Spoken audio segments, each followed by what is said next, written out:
Would you like to teach your dog how to walk on leash? Watch this lesson.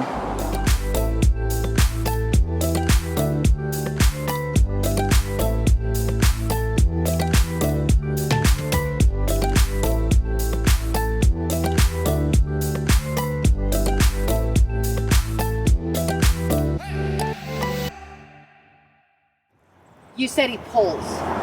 Is he reactive on leash at all, or he just pulls? Does he bark at other dogs or people, or he just pulls? I do. Awesome. I usually, in combination, heel and tug on that. Okay. When he starts getting a little bit too head of me. Okay. But it's still a problem. He continues to do that. Okay. So dogs walk in three mindsets. They either walk in tracking mode, which is nose to the ground, which is obvious, or they walk in hunt mode. Out in front, mind is excited, ears are forward. If they are in hunt mode, they are the leader and you are the follower. And they're gonna pull, bark, lunge, whatever they wanna do, they get to do because they're in front. Okay? Makes sense. I want him to walk, in order for you to have the control you want, he needs to walk in migration mode walking. Which what that means is that he's gonna walk right here at my side with a loose line. Be beside me or behind me, but don't go in front. Because if I was the leader of a pack and he was to go past me, I'm gonna bite him. Okay. This pinch collar is my bite. Okay. When I go to introduce this to him, I'm gonna allow him to go out in front. It's like, dog, you wanna go out in front, go out in front. But then I'm gonna gently set the line so he can feel it. And then I'm gonna turn and go the opposite direction. So every time he goes ahead of me, I'm gonna give a little leash correction and I'm gonna go the other direction. So very quickly, and I don't say anything, there is no command of heel. This is just migration mode, much like if you see a service dog walking in the mall and they're just following their handler. And they walk, they follow, when the handler stops, the dog stops, he may settle. When the handler starts to walk again, the dog gets up and follows.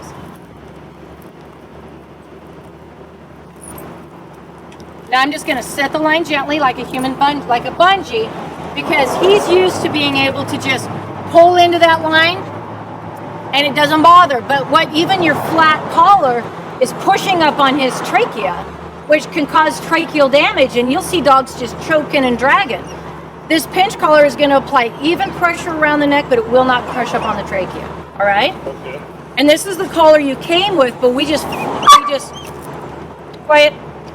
Pick the word, quiet. I don't usually say no. I say, if I have to give a touch, I give a word of what I want, whether it's off, quiet, whatever it might be. Okay?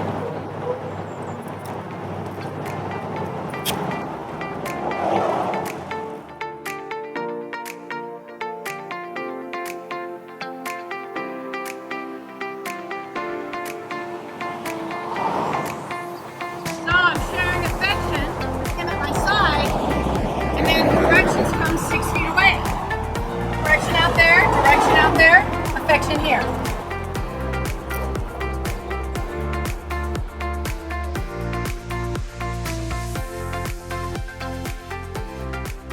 Notice how loose my line is? It's because mentally he's starting to get the idea to not pass me. So mentally, he's starting to engage and pay attention to my position to see where I'm at.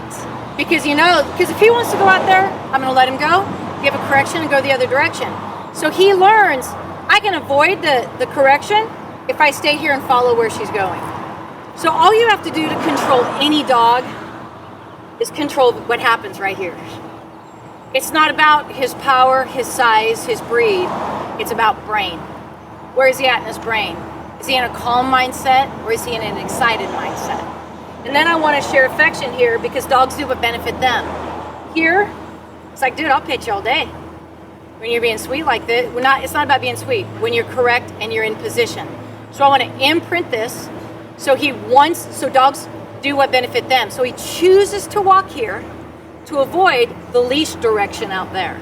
Does that make sense? That makes a lot of sense. Okay, so I'm just going to start walking. Notice I didn't say anything to him.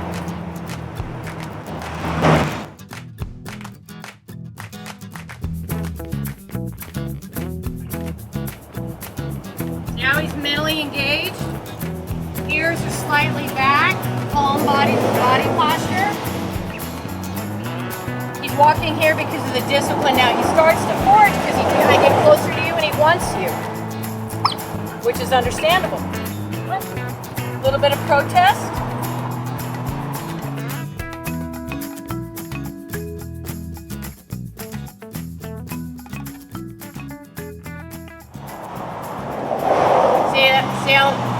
engaged he is? Isn't it nice?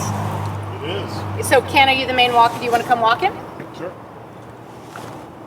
Okay, I'm going to have you stand right here for a minute. So right there, before, then don't pet him. Yes, Ruth. Just because you stepped up, even though you're his person, the rules of me didn't change because I have the leash, right? Right. So when you hold the leash, it's important that you keep, when you grip it, and you had asked me, do I like this leash better? Yeah, because that rope leash you had hurts my hand. Because I keep it right here and I don't want the pressure against my pinky. Also, I like to use a 6-foot line. Because if the dog needs to make a mistake, he's going to make a mistake 6 feet out, as opposed to 2 feet out right here. If you have a choice when you have to make a turn, this is just a handling tip. If you have a choice to do a right turn or a left turn, lefts are always best because it drives the dog back in position. Whereas in right turns, they have to speed up to get around you. Now that does not mean you never do a right turn. Okay. Go the direction you need to go. But when you're getting their brain in the game and you're wanting to get them in that pocket, left turns are always the way to go as opposed to doing a bunch of right turns because now they're speeding up to get around you, okay? The other thing is that when you grip the line, I want you to grip it, pinch the leash with your index finger and thumb, and don't let it slide. Okay. Your brain is going to want to steer him. Old muscle memory. You cannot steer a dog with a pinch collar on. You need to keep your arm calm. Does that make sense? That's going to be tough. I know, but that's discipline. I know, we got to retrain ourselves. You're fine. I'm just going to make him, there we go. Now, you keep your arms straight. Now, if I was going to give a correction, it's from here to here. So, okay, you do not do this. It goes from here to here. Now, I'm going to have you, I'm holding on to your dog. I'm going to have you straighten out your arm. No. Right here at your side, you're fine. So, I don't want, see how my hand's here? I want you keep your arm straight like a lever. Hit my hand. Yep, come back here. Now wait, hit it. Okay, now do it harder, faster. There, now it's not about how hard it is. I'm not saying correct your dog really hard. You match your level of correction to the level of excitement. What I am saying is that is the technique, no matter how minimal or how firm or powerful the moment might need to be, especially if you're dealing with dog aggression or something else. If you have a dog in a really high state of drive, then he's not gonna feel necessarily the little bit of direction that I'm giving this pup now, because he's in a low state of drive, and he's a super nice dog, by the way, very guidable, very sweet. So whenever you're ready, we're going to do it again. Hit my hand. Here, do it again. Good. That's the technique of it. Okay. It's not a pull. It's like your bite. It's a sharp little leash correction. Okay. So I'm going to have you take this in your right hand, and don't talk to your dog. Firm grip. Pinch the leash with it. Keep your arm straight. And if I tell you to correct back, you're just going to give that little pop like that. Okay. Go ahead and start walking. Jessica. Can you take care of him, please? Yeah, I'll meet you in the office.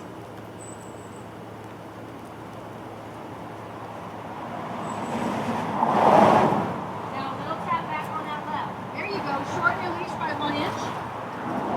There you go. Now just keep on walking.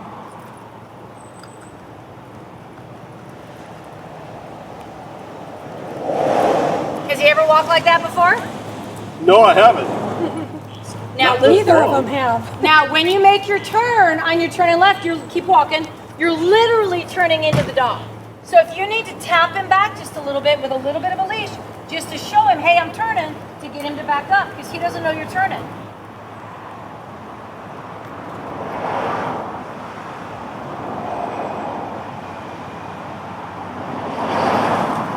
That's beautiful. And it's good. Now calm. So not quite so much. Okay, go ahead and go. Now this will be easy, just show him. There, see, he's already back. He's already dropped back. Very nice.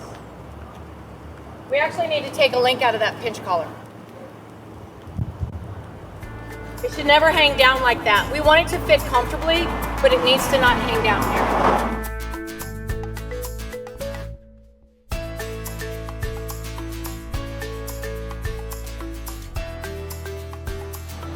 Ken, go ahead and stop for 1 second. So, people will ask me, no, we're not pulling. So that's that old muscle memory. You cannot steer him. It is unfair. The most important thing out of everything we do is that we've got to be fair to him. And so you stopped. He doesn't know you want him at your side, and you can't just pull him in like that. Okay. That's not fair. That makes sense. So we're just going to let it be. But I totally get it. But that's re-changing. your muscle memory. Okay. The other thing is people will ask me, and I'll show you if you want him at your side how you're going to do that. But people will ask me, where does the dog need to be? Like, where's his head or his ears or his neck? Your visual of what is correct is that leash will come out of your hand and go straight down to his collar.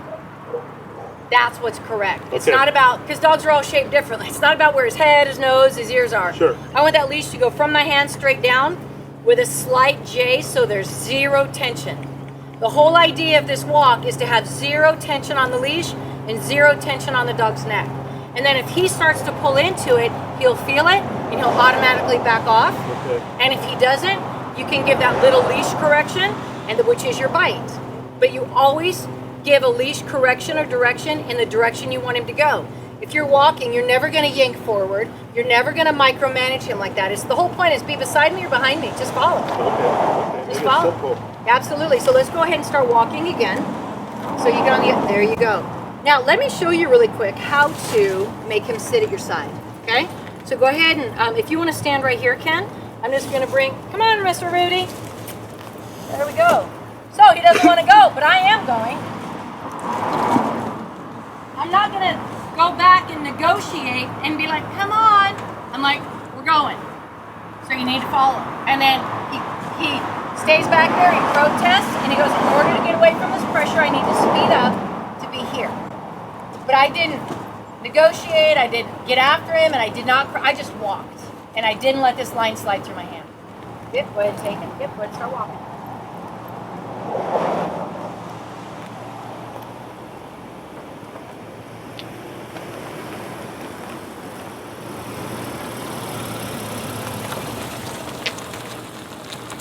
Now keep in mind that leash has to go straight down. So if it's not, you need to tap him back.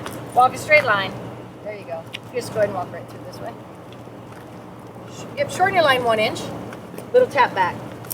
There you go again. Go ahead and make your left. Tap him back on your left. Tap him back. Tap him back. Tap him back. So you want to do when you do that and he acts like he didn't change his mindset. That's how you know how.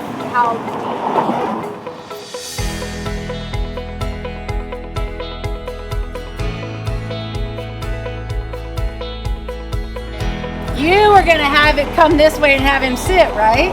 Well, yeah, I was going to come over in this area. You were going to come over here? No. No, it's totally fine. Then what I started to say is I thought you were going to try to sit out of a right turn. And I would encourage you to always be walking straight right now so your dog's body is straight. And then ask him to sit. So go ahead, just go into your left Okay. hand and then we'll do that. Set you up for success. Check that he goes out front at all.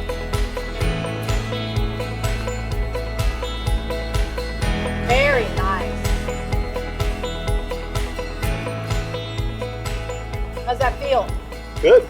Yeah. Comfortable for both of us, I think. So for today's rough recap, number one, it is important, no matter what age of the dog, that he learn to respect the end of the leash and he learns to follow while walking. Also, anytime you're interacting with your dog, it's always important to be calm and assertive.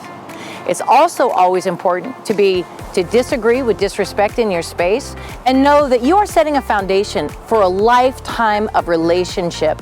What rules are you teaching your dog? Remember, your dog will never be the dog you want him to be until you're the leader they need you to be. Have a great day. Till the next lesson, we just thank you so much for listening. We hope you gained some value. And again, your dog will never be what you want him to be until you're the leader they need you to be. And we just thank you for your time and we'll see you next time.